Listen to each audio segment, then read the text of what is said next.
كَمَا أَرْسَلْنَا فِيكُمْ رَسُولًا, just as we sent among you a messenger. What does it mean by that? That just as Allah subhanahu wa ta'ala has sent a messenger in order to guide you, similarly, He has ordained the Qibla for your guidance. Because how does the previous ayah end? لَعَلَّكُمْ تَهْتَدُونَ. So just as He has sent a messenger to guide you, similarly He has ordained the Qibla for your guidance. Or, just as the Qibla is a part of perfecting the deen, completing the deen, similarly the messenger has been sent, why? To complete the deen, to perfect the deen. Just as the Qibla is a huge blessing, the messenger was also a big blessing. كَمَا أَرْسَلْنَا فِيكُمْ رَسُولًا, just as we sent among you a messenger, Muhammad sallallahu alaihi wasallam, minkum, from among you, meaning he was also a human being. And what did the Prophet sallallahu alaihi wasallam do? يَتْلُو عَلَيْكُمْ آيَاتِنَا, he recites upon you our verses. He read the verses. He didn't just give the verses to them in written form. He recited the verses upon the people.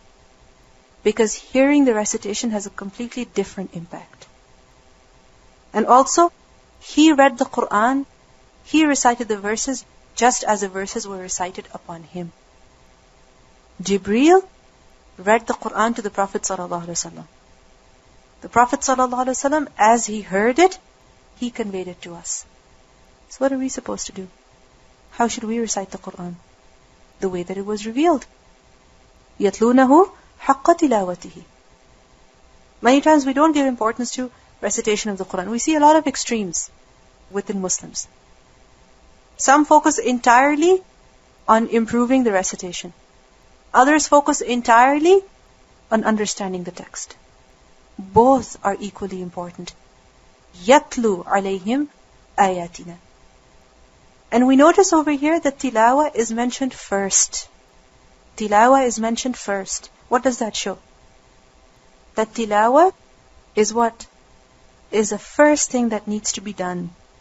Improving a person's recitation is the first thing that needs to be done when acquiring the knowledge of the deen.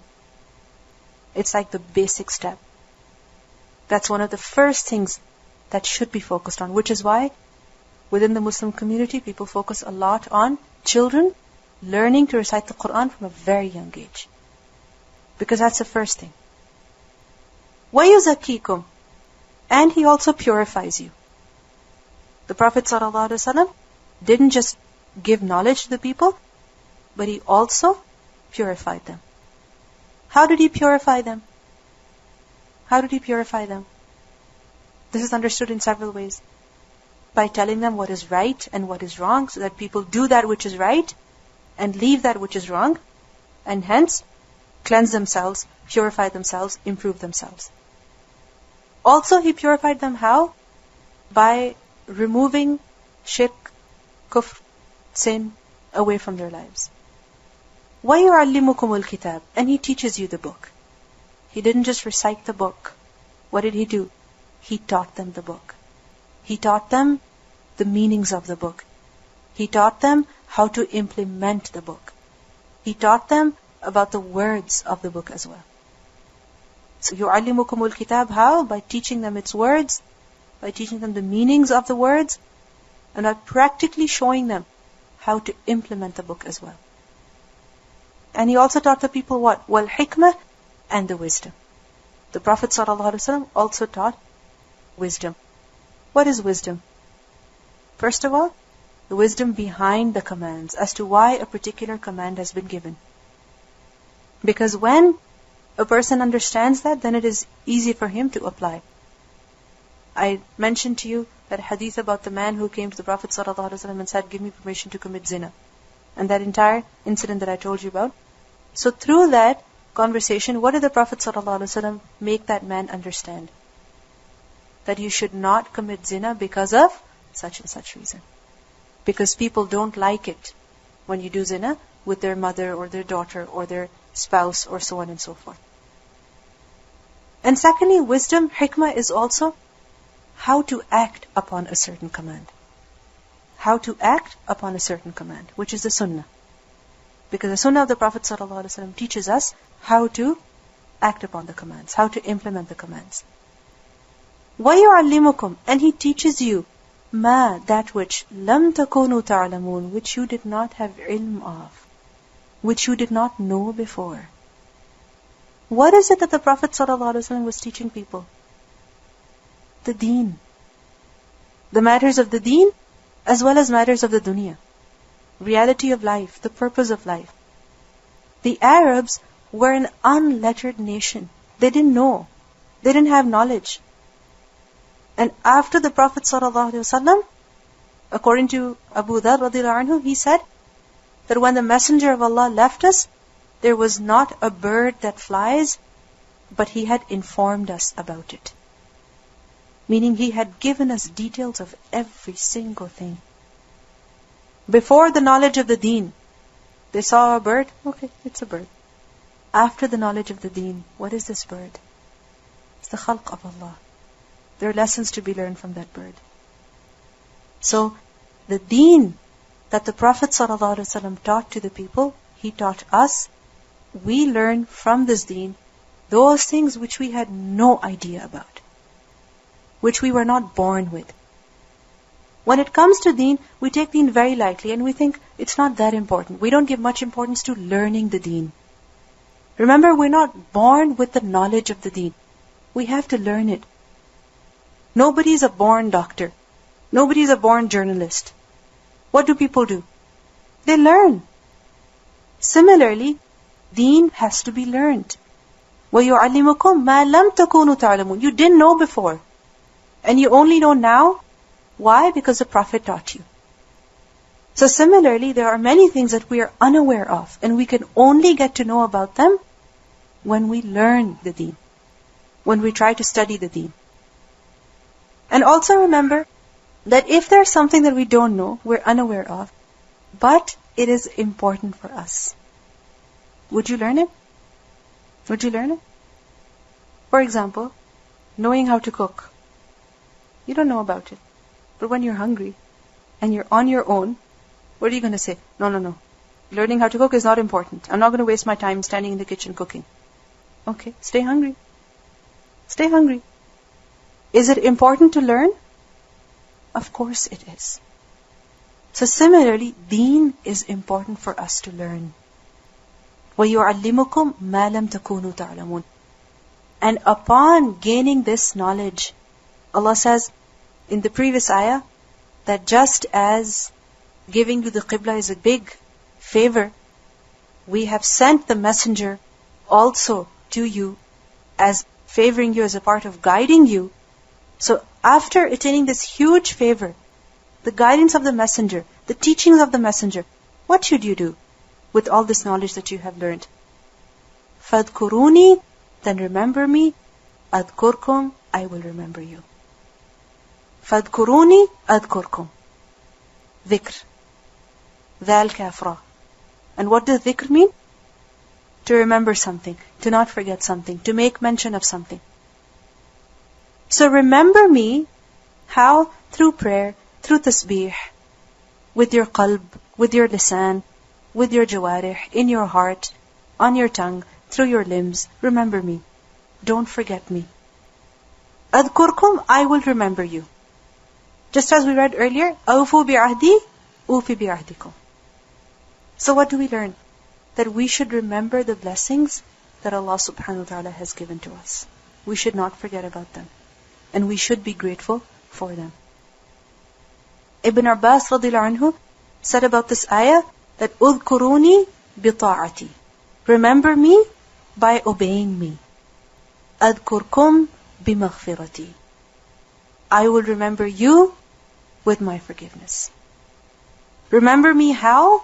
By obeying me. And I will remember you how? By forgiving you. What are the different ways in which a person can remember Allah? Through salah, through tasbih, remembering Allah in the heart, in our daily conversation, making mention of Allah, saying Alhamdulillah, saying Insha'Allah, mentioning Allah subhanahu wa ta'ala.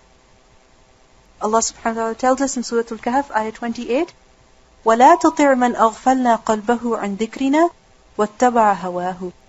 And do not obey one whose heart we have made heedless of our remembrance and who follows his desire. A person who doesn't remember Allah is not worthy of being obeyed. So, remember Allah. Also we learn in Surah Ali Imran, ayah 191, الَّذِينَ يَذْكُرُونَ اللَّهَ قِيَامًا وَقُعُودًا وَعَلَى جُنُوبِهِمْ. Those who remember Allah while standing or sitting or lying on their sides. So when should we remember Allah? All the time. فَاذْكُرُونِي. This is general. Remember me all the time. Not just in salah. Not just when you're praying. But remember me all the time. And as a result, أَذْكُرْكُمْ, I will also remember you. There is a hadith that is mentioned in Bukhari and Muslim. Allah subhanahu wa ta'ala says, I come up to the expectations of my servant. I am as my servant thinks I am. I am with him when he remembers me. When a person remembers Allah, Allah is with him. When he makes mention of me in his heart, I make mention of him to myself. When he mentions me in a gathering, I mention him in a better gathering of the angels. The Prophet ﷺ, he would say astaghfirullah even when he would be among other people. Even when he would be with the Sahaba, with the companions. So remember Allah all the time, when you're alone, when you're with people. Because the key to having Allah remember you is doing what? Remembering Allah. If you want Allah to remember you, what should you do? Remember Him. And what a great honor that Allah subhanahu wa ta'ala mentions a person. Allah mentions a person. وَاشْكُرُونِي, and be grateful to me.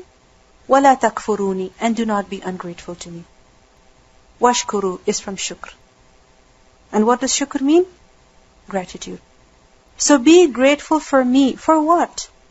For the blessings that I have given you. For the blessing of the Qibla. And remember that part of expressing shukr is obeying Allah subhanahu wa ta'ala. So this command that Allah has given you, follow it. Obey it. It's a part of doing shukr to Allah. وَلَا تَكْفُرُونِي, and do not be ungrateful to me. تَكْفُرُونِي, notice the ni at the end, it indicates me. And look at the word kufr over here. What does kufr mean? Disbelief, denial. But over here, it's being used in contrast to shukr. Shukr is gratitude and kufr is ingratitude. Because kafara literally means to hide something, to cover something. And when a person is ungrateful for another's favor, what is he doing? He's hiding, he's concealing the favor. So washkuruli, what does it mean by shukr? Continue to obey me.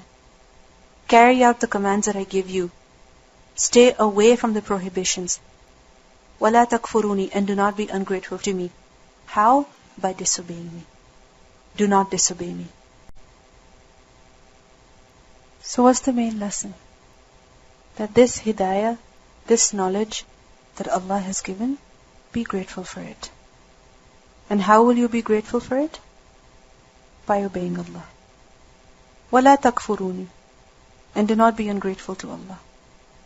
What is ingratitude? Disobeying Allah. سبحانك اللهم وبحمدك نشهد أن لا إله إلا أنت نستغفرك ونتوب إليك. السلام عليكم ورحمة الله وبركاته.